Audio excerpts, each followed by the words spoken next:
तुझे मैं कर जाऊंगी, तेरे लिए आहें भर जाऊंगी, तेरे लिए आहें भर जाऊंगी। मैंने प्यार तुम्ही से किया है टूरू, मैंने दिल भी तुम्ही को दिया है टूरू। अब चाहे जो हो जाए मैं दुनिया से अब ना डरूं, तुझी से मैं प्यार करूं, मैं दुनिया से अब ना डरूं, तुझी से मैं प्यार करूं। হাই, আমি Ipsita, welcome back to my channel. চলে এসেছি আমার একটা আর্জেন্ট ভিডিও নিয়ে। কি অবস্থা, চতুর্দিকে লেগে গেছে। ওইখানে আরেকজন গাইছে, দিল কে বরত পে হে লিখা জানে ওয়াফা তেরা নাম। মানে কি বলবো, এই ওয়াইটিতে এই দুটো বড় বড় চ্যানেল, মানে সন্দীপের চ্যানেলটা তো ছিল তার আর কি এক্স না আর কি লিগাল ওয়াইফ, সে যে চ্যানেলটা খুললো সেটাও এখন মোটামুটি ভালোই বড় হয়ে গেছে অল্প দিনের মধ্যেই, যেহেতু ফেস ভ্যালু ছিল। তো এদের দুজনকে নিয়ে যে কন্ট্রোভার্সিটা হচ্ছে, তার মধ্যে এখন নিত্য নতুন এক একটা যে ক্যারেক্টার আসছে সব একবারে এক্স এবারকার এক। তো একটা ক্যারেক্টার অনেকদিনই আগে ছিল, সে হচ্ছে কে, সে হচ্ছে আমাদের ফোকলা কাকার ছেলে। ও ফোকলা কাকার ছেলে পুরো খোদার খাসি মতো চেহারাটা হয়েছে। 1 বছর আগে যে বিরিয়ানি ঢিপিয়েছিল, সেই বিরিয়ানি ঢিপানোর ফল এখনো দেখা যাচ্ছে। তো শুধু তো বিরিয়ানি নয়, অনেক কিছুই বুঝতেই পারি, যার ভোটটা কিন্তু ওটা বড় কথা নয়। বড় কথা হচ্ছে আমি জানতে চাই যে এই সোনু সে ঠিক কি নেশা করে ভাই। মানে আমি দেখছি ওর ভিডিওটা, আমি ভাবছি যে তুই কি খাস বল না, একটু কি খাস। মানে ওকে যা দেখে বুঝছি অনেক বেশি পয়সা তো খরচা করে না। না মানে ও তোর গার্লফ্রেন্ডের জন্মদিনের জন্য 1 লাখ টাকা না লাখ লাখ টাকা খরচা করেছে, সেটা দেখে বোঝা যাচ্ছে ওর বক্তব্যতে। কিন্তু সেই 1 লাখ টাকা লাথি মেরে শুধু একটা কেকের জন্য ওর গার্লফ্রেন্ড চলে গেছে। তো গার্লফ্রেন্ডকে আজকে বউ বলে দিল। তো বলছি, তো তাই ভাবছি যে কি নেশা করে ভাই। ভিডিওর মধ্যে যা বললো আমি তো জাস্ট অবাক। তো সন্দীপের একটা ভিডিও দেখলাম, শর্ট ভিডিও, সেটার জন্যই আজকের গানে মানে ভিডিওর শুরুতে গানটা গাইলাম। তবে একটাই যদি শুধু বলবো যে সন্দীপ যখনই এটা যদি ও আমার ভিডিওটা দেখে, তাহলে বলবো যে এটা মাথায় রাখতে, যে যখন মেয়েরা যখন গান গাইছে, মেয়েদের গলায় যখন আসছে, তখন তুমি লিপ নাড়াবে না, ঠিক আছে? তখন লিপ নাড়াবে না, বাদ বাকি করতে করতে অনেক ভালোই হয়ে যাবে। গানগুলো সব সুপার সুপার সিলেক্ট করছে। मैं दुनिया से अब ना डरूं, तुझी से मैं प्यार करूं। ওরে বাবা। তো যাই হোক, একটা কমেন্ট এসেছে, সেটা নিয়ে একটুখানি বলে নিই। সেটা হচ্ছে যে এই যে এর আগের বারও কিন্তু টিন মামার বাড়িতে থাকবে বলে বেশ ভালো করে গুছিয়ে গাছিয়ে এসেছিল যে অনেক দিন ধরে থাকবে, কিন্তু তার সে সময় ওকে ঝটপট চলে যেতে হয়েছে। আর এইবারও দেখলেন ঝটপট চলে গেল।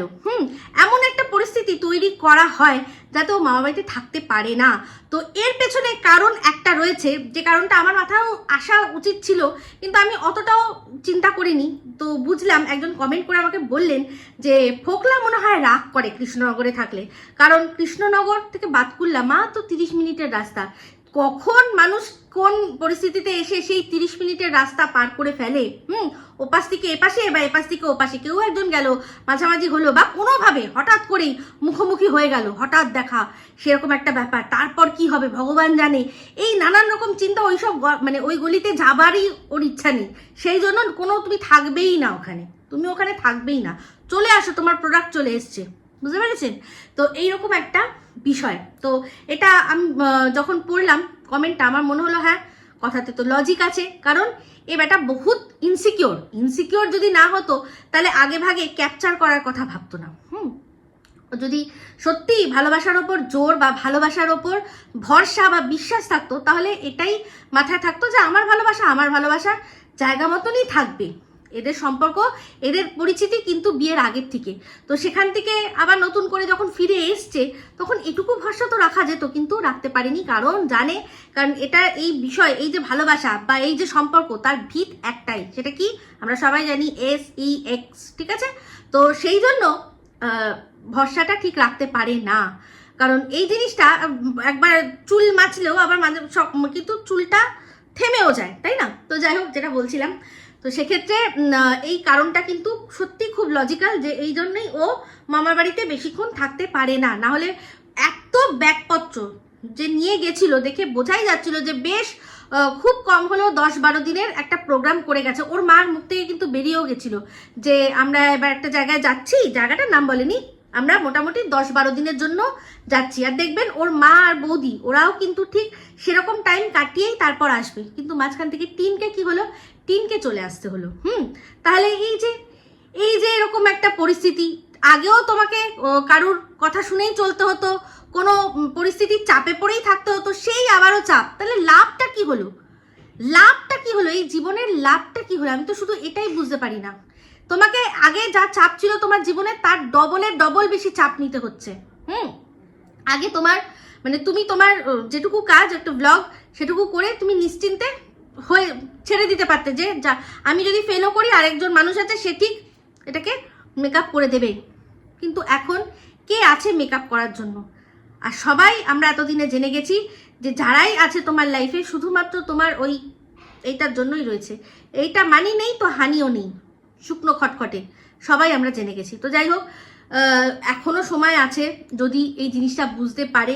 ওই ব্যবসার নামে মানে জাস্ট ফালতু মানুষকে কন্টেন্টের নামে, মানুষকে এনগেজমেন্টের নামে এইগুলো না বলে যদি সত্যিকারেরই এই জিনিসটা করে, আমার মনে হয় ভালো হবে। বলছিল পড়াশোনা করবে, সেটাও করলো না। কোনো মানে এমন কোনো কোর্স যেটাতে একদম হাতে কলমে চাকরি বা ব্যবসা করার সুযোগ আছে, সেটাও কিন্তু ও করছে না। তো আমি যতদূর জানি ওর দ্বারা এগুলো হবে না। তবে হ্যাঁ, একটা জিনিস ও কিন্তু করছে, যবে থেকে যোগা টিচার এসছে তবে থেকে টিন কিন্তু একদম রিলিজিয়াসলি এটা করছে। ওর চেহারার মধ্যে আমি একটু হলেও পরিবর্তন দেখতে পাচ্ছি।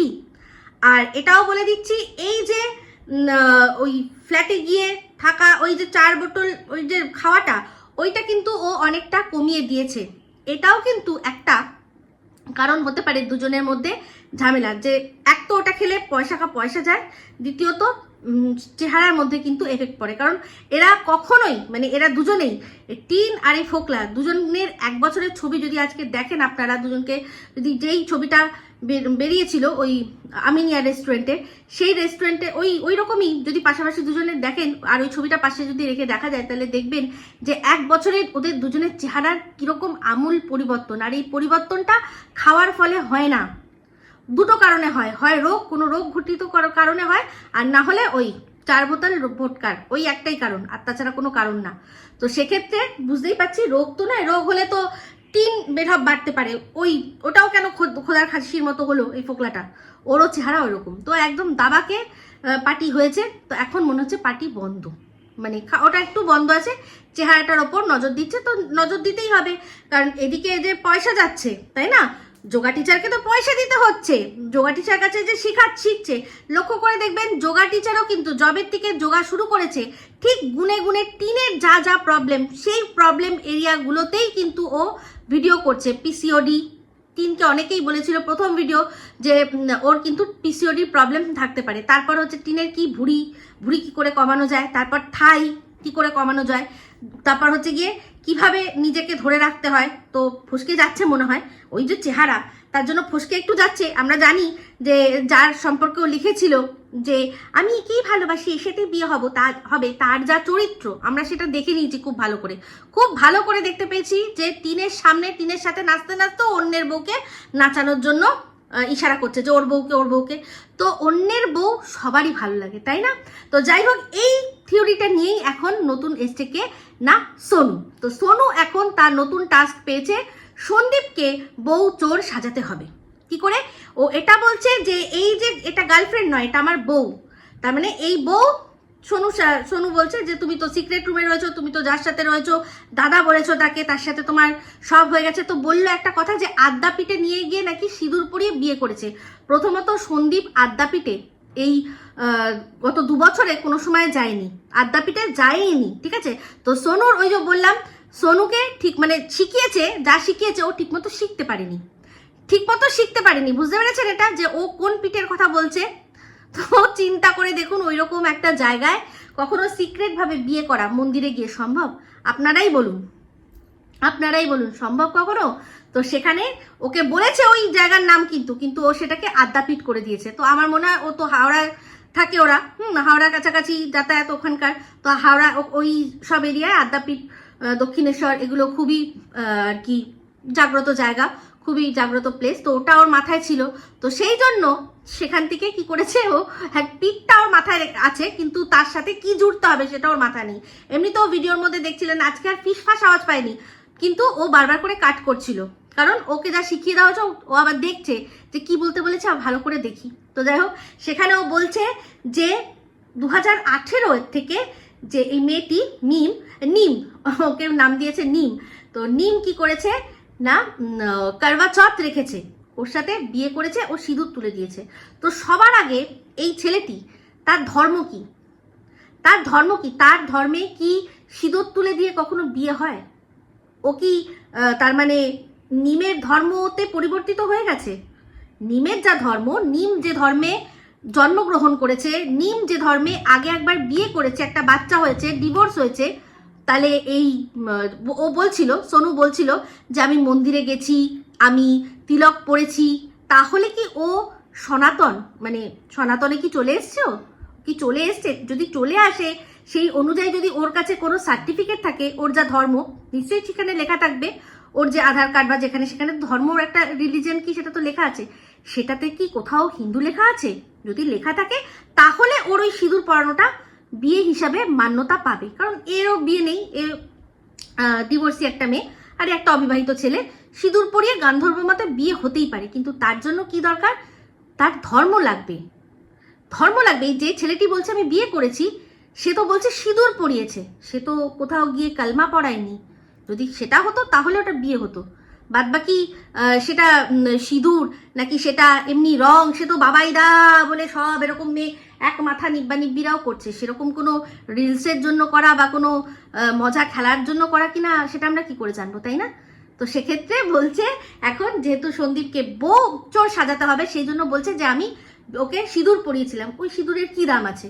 ও যে বলছে সিঁদুর নিয়ে খেলা করছে, এই মেয়েটা তো যা করছে, কিন্তু ও তো অ্যাকচুয়ালি ছোট করছে, সোনু ছোট করছে আমাদের ধর্মকে। ও কি করে এটা বলতে পারে যে ও সিঁদুর পরিয়ে সেখানে একজনকে বিয়ে করে নিয়েছে?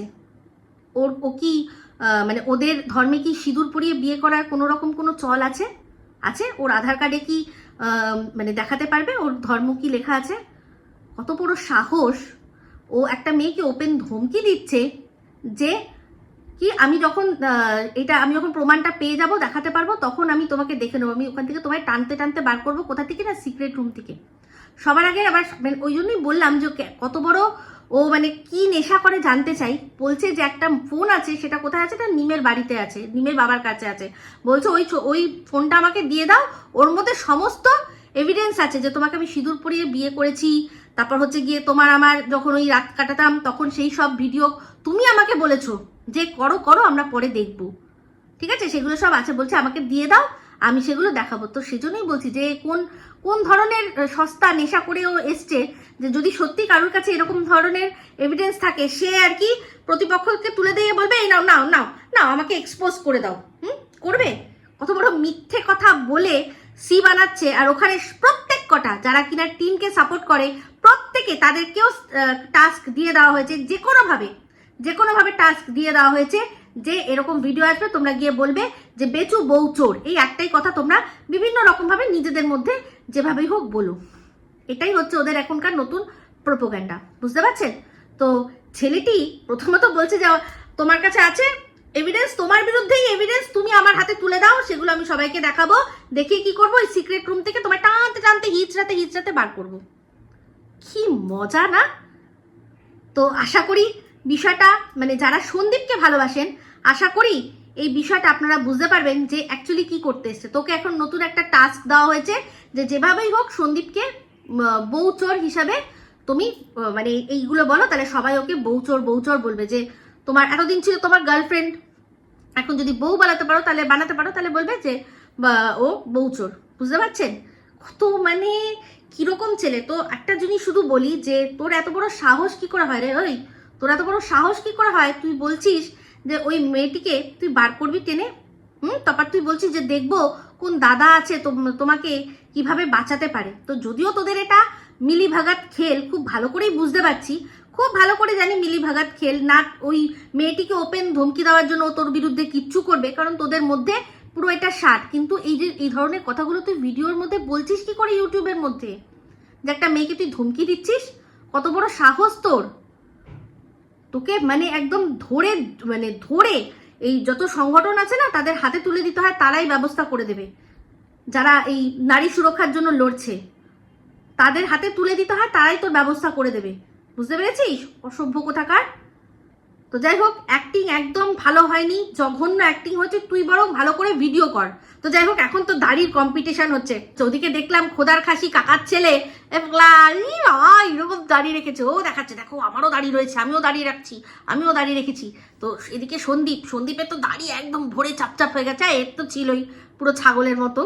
সেই ছাগল নতুন একটা গেম ফাঁদলো, কিন্তু সেই গেমের কোনো লাভ নেই। তো তোদের এই ফালতু গেম, সেই গেমগুলো তারাই খাবে যাদের মাথার মধ্যে সি লেখা রয়েছে। বুঝতে পেরেছিস? বাদ বাকি তোরা এখন ওই যে এখন আবার নতুন কন্টেন্ট, সবাই ওই দলের সবাই বউ বেচু, বউ চোর বেচু করবে। তো আপনারা যারা সন্দীপকে ভালোবাসেন তারা লজিক্যালি থিঙ্ক করবেন, লজিক্যালি চিন্তা করবেন। আর এই মেয়েটি কোনোভাবেই এই সোনুর বিরুদ্ধে কোনো কেস করছে না, কোনোভাবে কিছু করছে না। ওকে ওপেন থ্রেট দিল কিন্তু, যে দেখবো তোকে কে বাঁচায়, তোকে টেনে বার করবো।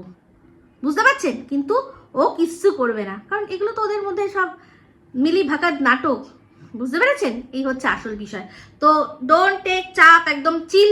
সন্দীপও কিন্তু চিল রয়েছে, শুধু দেখছে ওদের খেলা। তো তার মধ্যে ভালো ভালো রিলস দিচ্ছে, রিলস দিক, মজা করুক, আনন্দ করুক, ছেলেকে নিয়ে ভালো থাকুক, এটাই চাইবো। আরে কিরে দিলকে কি করছি, ভালো হয় না?